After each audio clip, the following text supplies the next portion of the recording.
السلام علیکم دوستوں، امید ہے آپ سب خیریت سے ہوں گے۔ اگر آپ ہمارے چینل پر نئے آئے ہیں تو چینل کو سبسکرائب کر دیں تاکہ ہماری تمام ویڈیوز آپ تک پہنچتی رہیں۔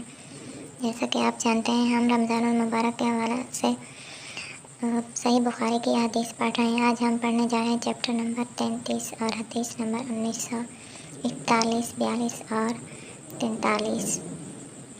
تو آئیے شروع کرتے ہیں۔ بسم اللہ الرحمن الرحیم۔ سفر میں روزہ رکھنا اور افطار کرنا۔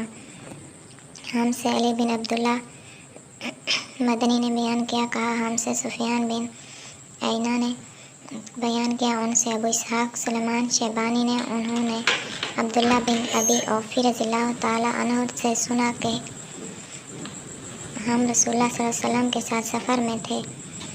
سفر کی حالت میں حضرت صلی اللہ علیہ وسلم ایک صاحب بلال سے فرمایا کہ اتر کر میرے لیے ستو گھول لے۔ میں نے عرض کی، یا رسول اللہ صلی اللہ علیہ وسلم، ابھی تو سورج باقی ہے۔ آپ نے پھر فرمایا کہ اتر کر ستو گھول لے۔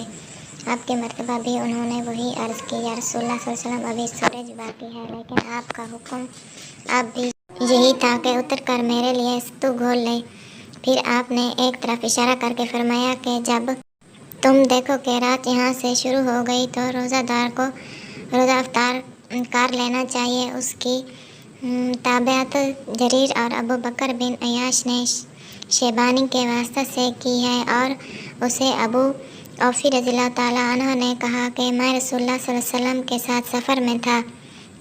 حدیث نمبر 1942۔ ہم سے مسدد نے بیان کیا، کہا ہم سے یحییٰ قطان نے بیان کیا، ان سے ہشام بن عروہ نے بیان کیا کہ مجھ سے عائشہ رضی اللہ تعالیٰ عنہ نے کہا، حمزہ بن عمرو سلمی رضی اللہ تعالیٰ عنہ نے عرض کی، یا رسول اللہ صلی اللہ علیہ وسلم، میں سفر میں لگاتار روزے رکھتا ہوں۔